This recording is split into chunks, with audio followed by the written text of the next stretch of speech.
A cold wind swept down the rocky slopes of Mount Parnassus as the young General Kallias approached the sanctuary of Delphi. His bronze armor, dulled by dust and sweat, clinked softly with each step. Xanthos, his loyal warhorse, snorted and tossed its head, sensing the weight of its rider's thoughts. Kallias ran a hand over the beast's neck, but his mind remained locked on the words of the seers. The gods were watching. He climbed the marble steps, passing statues of heroes and forgotten kings, their stone eyes locked in eternal judgment. The scent of burning laurel thickened in the air, mingling with the whispers of temple priests who murmured hymns to Apollo. A hush seemed to settle over the world as Kallias stepped into the sacred chamber. Inside, the flickering torches cast long, wavering shadows on the carved stone walls. At the center of the room sat the Pythia, the oracle of Apollo, perched on a golden tripod above a fissure in the temple floor. Pale vapors curled from the depths of the earth, wrapping around her like ghostly hands. She swayed, her eyes unfocused, lost in a trance. The priests chanted softly in the background, their voices rising and falling like distant waves. Kallias knelt, his heart hammering in his chest. Then, suddenly, the Pythia's body jerked. Her eyes rolled back, and when she spoke, her voice carried something inhuman, layered with the weight of divine will. The sun will set where it has never risen, and the victor will kneel before an unseen throne. A chill crept down Kallias' spine. The gods never spoke plainly. Was this a warning or a promise? He clenched his jaw, knowing that his fate had been sealed the moment he entered the temple. Kallias left the temple with the weight of the prophecy pressing on his soul. His soldiers waited below in the valley, their banners rippling in the evening breeze. The scent of laurel still clung to him, thick as a second skin. As he rode down the narrow path, the words of the oracle echoed in his mind. The sun will set where it has never risen. What did it mean? Could it foretell an impossible event, a war fought in an unknown land, or something beyond mortal understanding?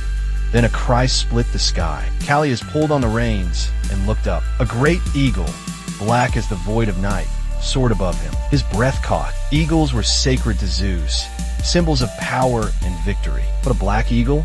That was no ordinary sign. The bird circled 3 times, its shadow stretching long over the rocky path, before vanishing beyond the horizon. Kallias felt the air grow thick with unseen meaning. The priests often spoke of omens, but few had ever seen such a creature. Was this a sign of death, or a warning that his destiny would not unfold as expected?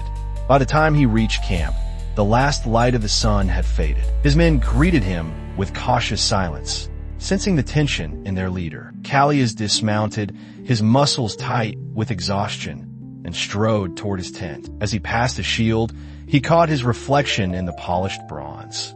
His own face, but for the briefest moment he swore he saw another staring back at him. Night settled over the camp, the stars hidden behind a thick veil of clouds. The crackling of fires and the murmurs of soldiers filled the air, but Kallias heard none of it. Seated near the flames, he studied the shifting embers, as if they held the key to his fate. Across from him, his closest advisor, Lysandros, leaned forward, eyes narrowed. "You have been quiet since Delphi," Lysandros said. "What did the oracle say?"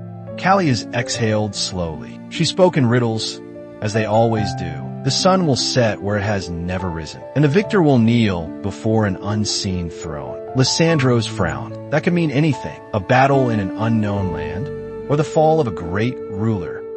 He poked at the fire with a stick, sending sparks into the air. Or it could mean nothing at all. The gods are fond of playing with men's fates. Kallias clenched his jaw. The black eagle, the reflection in his shield. These were no coincidences. The gods were speaking, but what were they saying? Before he could respond, a distant horn sounded, its deep note rolling through the valley. The men stirred, reaching for their weapons. Kallias stood swiftly, his pulse quickening. "The scouts," Lysandros muttered. "Something is coming." The horn's deep call faded, swallowed by the night. Kallias rose to his feet, his hand instinctively reaching for the hilt of his sword. Around the campfires, his men stirred, eyes flickering with unease. Lysandros stood beside him, his expression hardened. A rider approached, his horse lathered with sweat. The scout barely dismounted before speaking. Strangers approach from the east, few in number but armed. They bear no banners. Kallias frowned. How close? Less than a league. They ride without torches, moving like shadows. Silence settled over the camp. In these lands, an unannounced arrival was rarely a peaceful one. Kallias signaled to his men, and within moments, a small force was ready. Shields gleamed in the firelight. Swords whispered from their scabbards. They moved quickly, following the scouts' lead through the darkened valley. The air was thick with the scent of damp earth and olive trees. Then, as they crested a small rise, Kallias saw them. 5 riders cloaked in dark robes, waiting silently beneath the pale light of the moon. Their horses stood unnaturally still, as if they too sensed something unseen. One of the riders stepped forward, lowering his hood. His face was lean, lined with age, his gaze sharp as a blade. "You are Kallias, son of Timaeus," he said in a voice as smooth as river stones. Kallias did not lower his sword. "And you are?" The man smiled faintly. "Messengers. We come with knowledge and a warning." The night air seemed to tighten around them as Kallias studied the man before him. Something about his presence felt unnatural, as if he did not entirely belong to the realm of men. "Speak your warning," Kallias commanded. The stranger's eyes gleamed in the moonlight. "You stand upon the path of a prophecy older than the stones of Delphi. The gods have marked you, but not as you believe. The war you prepare for is not the true battle. The enemy you expect is not the one that will strike." Lysandros scoffed. "Riddles again. Are you prophets now?" The stranger ignored him. "Do not seek the throne that cannot be seen, General. It will not bear your weight. And when the sun sets where it has never risen, you must not turn back. You must walk forward, even into shadow." Kallias narrowed his eyes. "And if I do not?" The stranger's faint smile did not fade. "Then the eagle will not return, and you will not live to see the second sunrise." A chill crept through Kallias' bones. He opened his mouth to demand more, but before he could speak, the 5 riders turned in unison and melted into the darkness. Within moments, they were gone. The silence they left behind was suffocating. Lysandros spat on the ground. "Ghosts and madmen. We should have cut them down." But Kallias only stared after them, their words curling in his mind like smoke.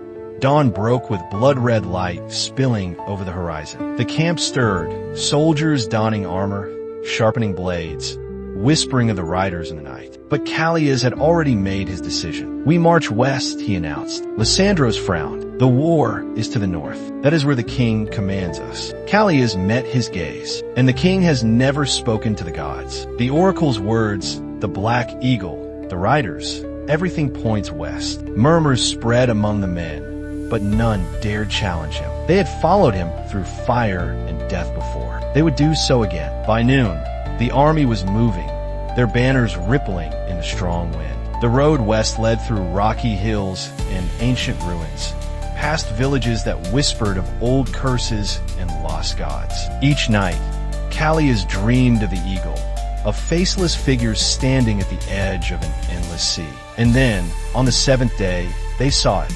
The western sea, stretching vast and silver beneath the setting sun. But the sun did not set in the west. It set behind them, and in the east, where it should have already faded, it remained, a burning disk hanging above the mountains. Lysandros swore, his hand tightening on his sword. "By the gods, what is this?"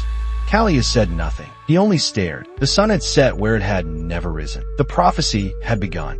The army stood at the edge of the western sea, watching the impossible unfold. The sun hung motionless above the eastern mountains, as if time itself had fractured. The wind howled across the cliffs, carrying the scent of salt and something ancient, something that did not belong to the world of men. Kallias tightened his grip on his sword. He had seen battle, had watched men die screaming under his command, but nothing had prepared him for this. The words of the oracle echoed in his mind.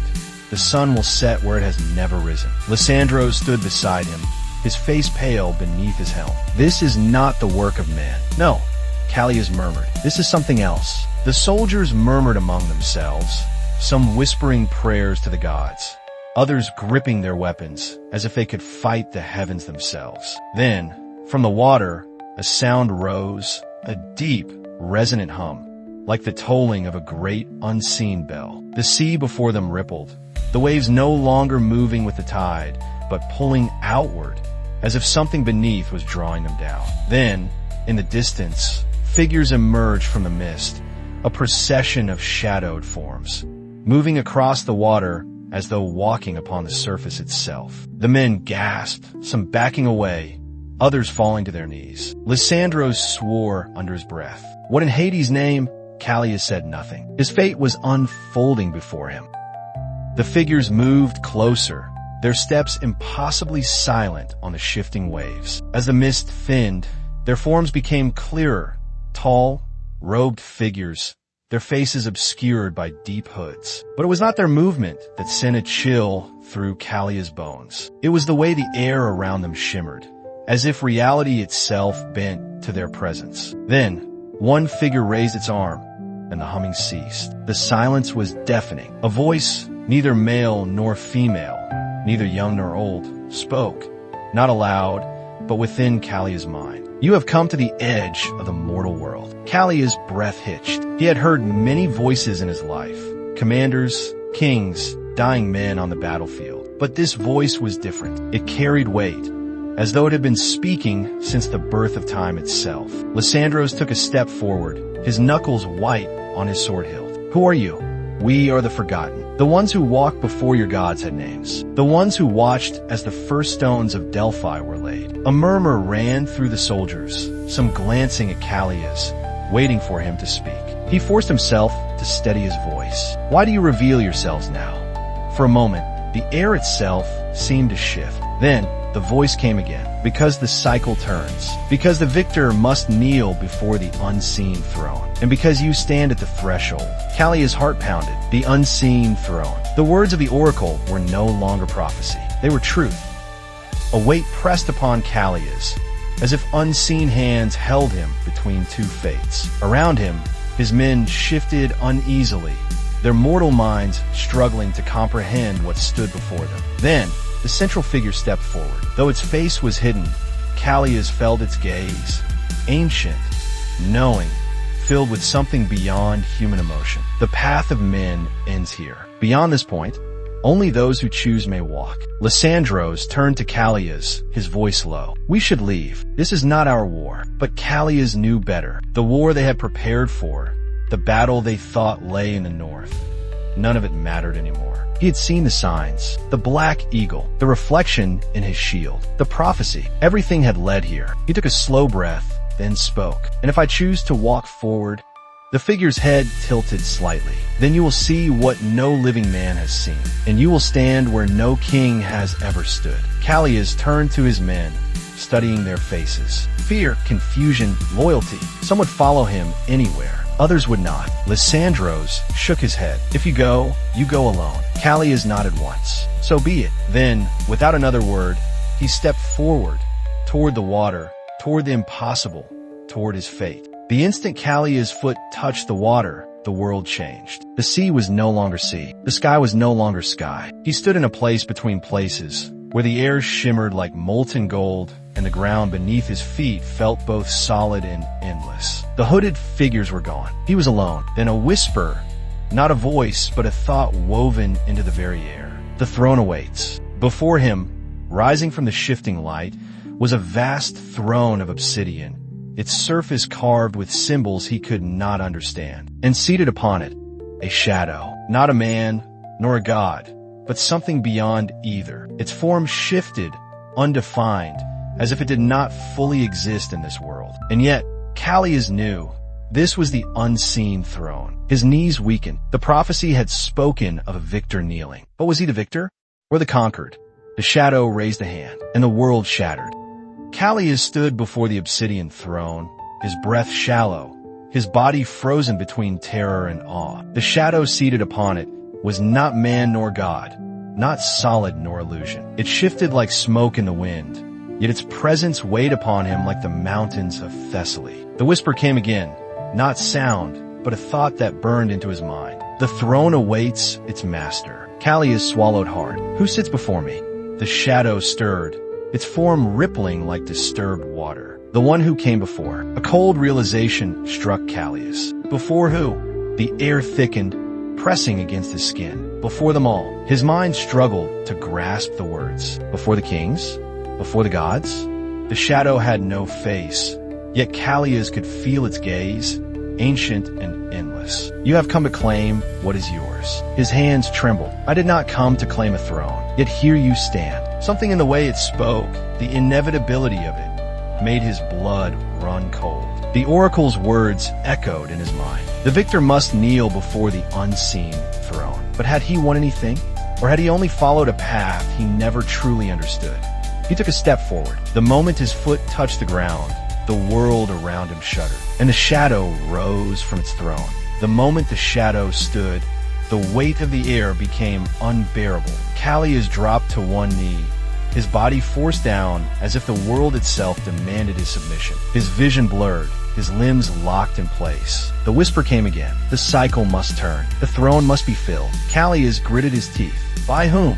By the one who stands before it. A sharp wind howled through the void, though there was no sky, no earth. The obsidian throne pulsed with a deep, rhythmic light, like a heartbeat. The realization came slowly, dreadful in its certainty. The throne did not seek a servant. It did not call a victor. It called a prisoner. Kallias' pulse roared in his ears. The words of the prophecy, "The victor must kneel," had never meant triumph.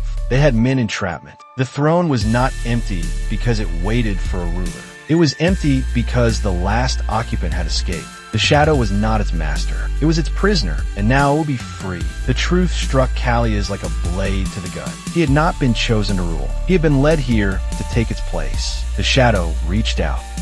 A cold hand brushed against Kallias' forehead. The moment it touched him, the world split apart. His mind filled with visions.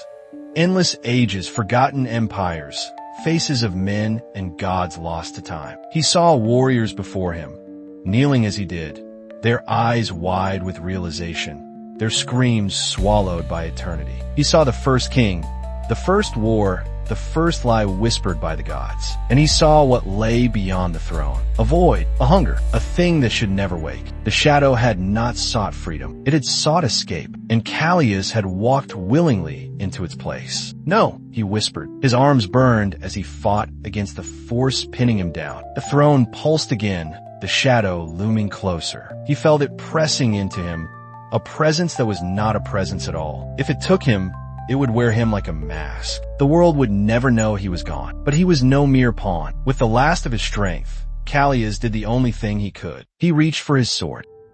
Kallias' fingers closed around the hilt of his blade. The moment he did, the throne shuddered. The shadow hesitated. A choice had been made. With a roar, Kallias drove his sword forward.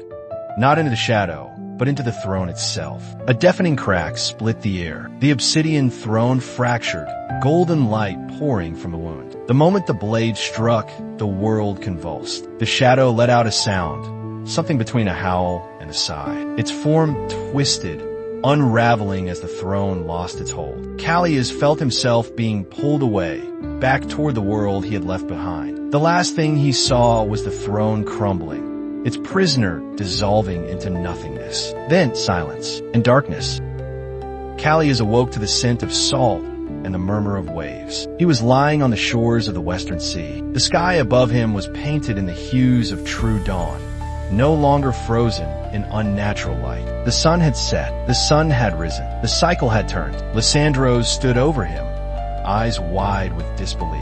"You vanished," he said. "One moment you were there, the next gone." Kallias sat up slowly. The weight that had pressed upon him, the whispers of the throne, the shadow's presence, gone. He was himself again, and yet something had changed. He looked down at his hands. His sword was gone. In its place, a single black stone rested in his palm.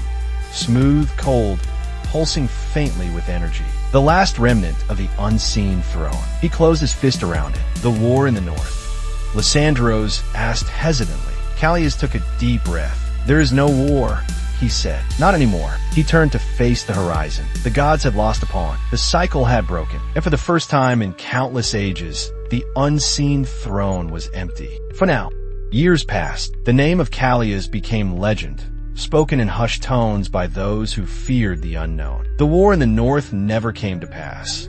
Its cause had unraveled like mist before the rising sun. The gods, silent in their temples, neither confirmed nor denied what had transpired. Kallias never spoke of the throne. He returned to his homeland, but he was never truly home. He wandered from city to city, his presence fleeting, his gaze always distant. Kings sought his counsel, but he refused thrones of gold, knowing the weight of a throne unseen. The black stone remained with him. It never warmed in his palm, never dulled, never changed. Sometimes in the depths of night, he would hold it close, listening, and sometimes, just sometimes, he swore he could still hear the whisper of something waiting. One morning, he was gone. No body was found, no signs of struggle, no footprints leading away. Only the black stone remained, resting upon his bedside table, cold as the first time he had touched it. And on its surface, a single new crack had formed. The cycle had broken, but the world had not yet seen its consequences. Somewhere,